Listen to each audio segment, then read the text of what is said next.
자, 최민희 의원이 방송에 나와서 이런 말을 했습니다. 선호투표제는 1인 1표제를 조금은 희석하는 측면이 있다. 이 말 그냥 흘려들으면 안 됩니다. 왜냐하면 이 발언이 나온 시점이 중요하거든요. 지금 민주당 지지층 여론조사에서 정청래 후보가 김민석 후보를 앞서고 있을 때 나온 말입니다. 그것도 최민희 의원 누굽니까? 친청. 그러니까 정청래계로 분류되는 최고위원 후보죠. 최고위원 선호도 조사에서 1위를 달리고 있는 사람이에요. 그런 사람이 왜 갑자기 이 제도 1인 1표를 희석시킨다는 말을 꺼냈을까요? 이상하지 않습니까? 이기고 있는 쪽에서 왜 새로 도입된 투표 방식을 걱정하는 발언을 하는 걸까요? 자, 여기서 잠깐 짚고 넘어가겠습니다. 이건 순전히 제 개인적인 해석입니다. 확정된 사실이 아니라 정황을 보고 드리는 겁니다. 8월 17일 민주당 전당대회. 이번에 처음으로 선호투표제라는 걸 도입했습니다. 1순위만 찍는 게 아니라 2순위까지 표시하는 방식이죠. 그런데 이 제도가 어쩌면 최민희 의원이 진작부터 눈치채고 있던 어떤 흐름과 맞물려서 정청래 진영이 전혀 예상하지 못한 방향으로 흘러가고 있을 수도 있다는 겁니다. 그게 뭐냐? 바로 3위 후보 송영길의 존재입니다. 송영길 후보 지지층의 2순위표. 이게 이번 전당대회 최대 변수로 떠올랐거든요. 그리고 이 표심이 어디로 향하고 있는지 최근 여론조사 결과를 보면 솔직히 말씀드리면 정청 캠프 입장에서는 그냥 넘길 수 없는 숫자가 나왔습니다. 그 숫자 잠시 후에 하나씩 뜯어보겠습니다. 선호투표제. 이게 정확히 뭔지 짚고 넘어가겠습니다. 민주당이 창당 이래 처음으로 도입한 방식입니다. 기존에는 어땠습니까? 1인 1표. 당원이 후보 한 명한테만 도장 찍고 끝. 과반 득표자가 없으면 결선 투표로 넘어가는 방식이었죠. 그런데 이번엔 다릅니다. 1순위, 2순위까지 미리 표시합니다. 그래서 1차 집계에서 과반이 안 나오면 최하위 후보를 떨어뜨리고 그 후보를 찍은 사람들의 2순위 표를 나머지 후보한테 나눠주는 겁니다. 말은 복잡한데 결국 핵심은 이겁니다. 3등이 누구를 2순위로 찍었는지 그게 승부를 가른다는 거죠. 그런데 왜 민주당이 갑자기 이 제도를 들여왔을까요? 명분은 좋습니다. 당원 표심을 더 정교하게 반영하겠다. 사표를 줄이겠다. 일리 있는 말이죠. 그런데 현실 정치판에서 제도 하나 바뀌는 게 그렇게 순수한 이유만으로 결정되는 경우 솔직히 별로 없습니다. 자, 이번 전당대회 구도를 다시 보겠습니다. 정청래, 김민석, 송영길. 기호순으로 세 후보입니다. 여론조사 꽃이 지난달 24일에서 25일 사이 실시한 조사를 보면 1순위 응답에서 정청래 36.9%, 김민석 28%, 격차 8.9%포인트. 정청래가 앞섰습니다. 그런데 여기서 중요한 게 있습니다. 같은 조사에서 직전 조사와 비교했을 때 격차가 줄었다는 겁니다. 직전엔 11.7%포인트였는데 이번엔 8.9%포인트로 김민석 상승폭이 6%포인트, 정청래 상승폭은 3.2%포인트. 김민석이 더 가파르게 치고 올라오고 있다는 뜻이죠. 그리고 조사기관들이 하나같이 지목하는 변수. 바로 송영길 후보입니다. 3위로 쳐졌지만 이 사람 지지층이 어디로 2순위 표를 던지느냐. 이게 이번 전당대회 최대 변수로 꼽히고 있습니다. 자, 그럼 이 변수가 실제로 어느 방향으로 작동하고 있는지 숫자로 직접 확인해 보겠습니다. 뉴스토마토가 보도한 내용부터 보겠습니다. 송영길 후보 지지층의 2순위 표 몇 퍼센트가 김민석을 선택했을까요? 49.5%. 절반에 가까운 표가 김민석한테 갑니다. 정청래를 2순위로 고른 비율은 27.8%. 거의 2배 차이입니다. 그런데 이건 시작에 불과합니다. 다음 조사를 보시죠. 데일리 쪽 여론조사 결과인데 송영길 지지층 49명을 따로 물어봤습니다.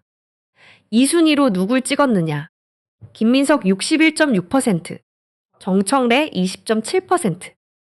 과반이 넘는 표가 김민석한테 쏠립니다.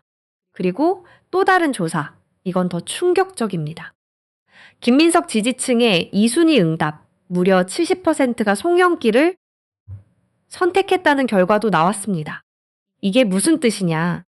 김민석과 송영길, 서로가 서로의 2순위 표를 주고받는 구도가 만들어졌다는 겁니다. 정치권에서는 이걸 이렇게 부릅니다. 송김 교차 지지. 자, 여기서 잠깐 계산을 해보겠습니다. 이건 제가 각 조사 결과를 놓고 단순히 짚어보는 겁니다. 정확한 최종 결과를 예측하는 게 아니라는 점 미리 말씀드립니다. 1차 투표에서 정청래가 1위, 김민석이 2위, 송영길이 3위로 나온다고 가정해보죠. 과반 득표자가 없으면 3위 송영길이 탈락합니다. 그리고 송영길 표의 2순위가 나눠집니다. 절반에서 많게는 60% 이상이 김민석한테 갑니다. 그럼 어떻게 됩니까? 1차에서 8.9%포인트 벌어졌던 격차, 순식간에 좁혀지거나 역전될 수도 있다는 계산이 나옵니다. 실제로 아이뉴스24는 이렇게 표현했습니다. 이번 전당대회 초박빙 승부다. 선호투표제가 최종 승부를 가를 최대 변수다. 친명계 내부에서 조차 반응이 갈립니다. 김민석 캠프 쪽에서는 3위표 없이도 과반을 달성할 거라는 낙관적인 전망을 내놓기도 했죠. 하지만 현장 분위기는 다릅니다. 시도당 순회 경선에서 정청래, 김민석이 1승씩 나눠 가졌습니다. 압도적인 승자가 없다는 뜻입니다. 이런 흐름이 계속되면 결국 송영길 표의 향방이 승부를 결정짓게 됩니다. 자, 이 정도면 정청래 캠프 입장에서 왜 초조할 수밖에 없는지 감이 오실 겁니다. 그리고 바로 이 지점에서 최민희 의원의 그 발언이 다시 떠오릅니다. 자, 최민희 의원 얘기 다시 해보겠습니다. 이 사람 요즘 여러 논란의 중심에 서 있습니다. 지난 1일 충청권 합동연설회 두 손을 번쩍 들고 이렇게 외쳤습니다. 이해찬 정신으로 민주당을 지키겠다. 그리고 연설 끝에 가서는 한 표 줍쇼, 한 표 줍쇼. 간절하게 그렇게 외쳤습니다. 최고위원 후보들 사이에서도 파격적인 유세로 화제가 됐죠. 근데 문제는 이것만이 아닙니다. 같은 자리에서 마이크가 켜져 있다는 걸 의식하지 못한 채 작은 목소리로 이런 말이 새어나갔습니다. 박쥐 됐어, 박쥐. 이게 누구를 겨냥한 말이었냐.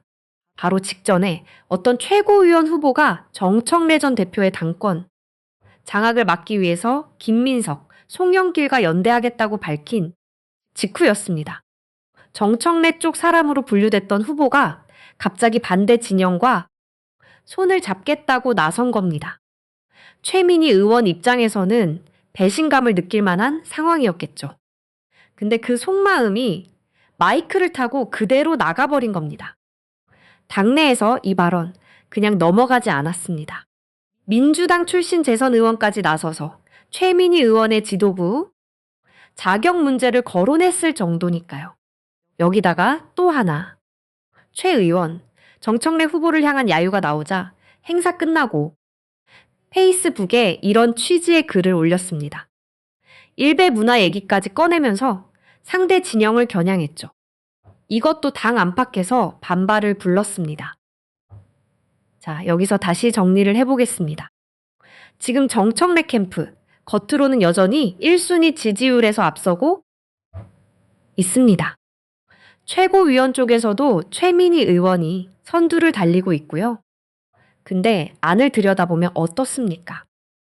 핵심 측근으로 분류됐던 후보가 등을 돌리고 반대 진영과 손을 잡았습니다. 그리고 정작 선두를 달리는 최민희 의원 본인은 연이은 설화로 당 안팎의 비판을 자초하고 있습니다. 그리고 결정적으로 본인 입으로 지금 이 선호투표제라는 제도가 1인 1표 원칙을 희석시킨다고 말했습니다. 이걸 어떻게 봐야 할까요? 단순히 제도에 대한 원론적인 우려였을까요? 아니면 이미 판세가 심상치 않게 돌아간다는 걸 감지하고 애둘러서 경고를 던진 걸까요? 저는 후자 쪽에 조금 더 무게를 두고 싶습니다. 물론 이건 확정된 사실이 아닙니다. 제 개인적인 해석이라는 점 다시 한번 짚고 넘어가겠습니다. 하지만 정황은 분명합니다. 측근이 등을 돌리고 3위 후보의 표심이 예상 밖으로 흘러가고 그런 와중에 제도 자체에 대한 회의적인 발언까지 나왔다. 이 세 가지가 같은 시기에 겹쳐서 나왔다는 것. 이게 우연이라고 보기엔 타이밍이 너무 절묘하지 않습니까? 만약 정말로 8월 17일 최종 결과에서 선호투표제 때문에 순위가 뒤집힌다면 그때 가서 우리는 최민희 의원의 그 발언을 단순한 우려가 아니라 일종의 사전 경고로 다시 읽게 될지도 모릅니다. 반대로 아무 일 없이 정청래 후보가 그대로 승리한다면 이 모든 건 그냥 지나가는 해프닝으로 끝나겠죠. 자, 이제 여러분께 묻고 싶습니다. 송영길 표심, 과연 어느 쪽으로 최종 쏠릴 거라고 보십니까? 최민희 의원의 그 발언, 여러분은 어떻게 해석하십니까? 단순한 원론적 우려다. 아니면 뭔가를 감지한 경고다.